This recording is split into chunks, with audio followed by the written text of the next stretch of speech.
নিজেদের পাওনা বুঝিয়ে দেয়। আমরা পাহাড় চাইছি না, আমরা সামান্য পাথর চাইছি। দুপুর দুটো থেকে মানুষ রোদে এসেছে, তিনি নিয়ে যাবেন বাড়িতে। কিছু মানুষ আছে যারা আপনাদেরকে ভুল বোঝাবে, কিছু মানুষ আছে যারা আপনাদেরকে আইনা সম্পর্কে ভুল ব্যাখ্যা দিবে, কিন্তু জেনে নিন আপনারা আইনার সৈনিক, আপনারা আইনার কর্মী। যতদিন আপনারা সাথে আছেন এই জেলা সহ পশ্চিমবঙ্গে সংখ্যালঘু মানুষদের কোনো ভয় নেই, সংখ্যালঘু মানুষরা এগিয়ে যাবে।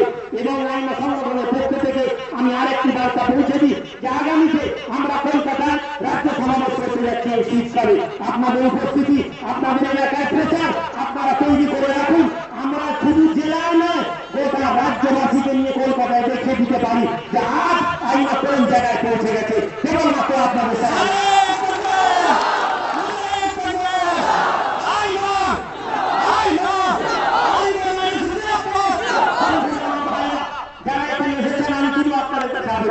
আজকে নয়, আমি কথা বলি, আমি চাইলে আজকে আমি আমার দলটা নিয়ে আমার এলাকাতে আপনারা এসেছে, আপনাদের এলাকায় দাওয়াত নিয়ে আমি পীরমুড়িকে নিয়ে থাকতে পারতাম এবং আপনাদের সব এলাকাতে হয়তো ভালো হতাম। বছরে একবার জলসায় যেতাম, আমি গিয়ে ওয়াজ করতাম, সিপিএমের লোক, তৃণমূলের লোক, কংগ্রেসের লোক সবাই বসতো, ওয়াজ শুনতে চলে যেতাম। কিন্তু আজকে আমি কিছু মানুষের কাছে চোখের বাড়ি হয়ে গেছি। কিন্তু কেন সিএসসিটা আমার কি প্রয়োজন আছে?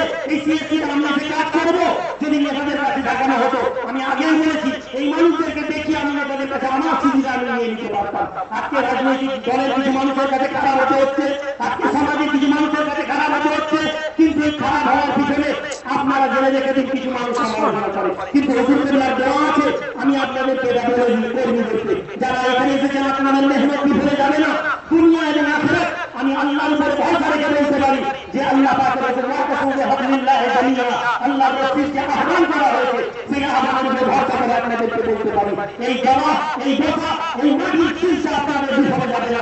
এই জায়গা থেকে আমি আজকে আওয়াজ তুলেছি যেটা আল্লাহ পাকের উপর একদিন আমরা সমাজের মধ্যে যারা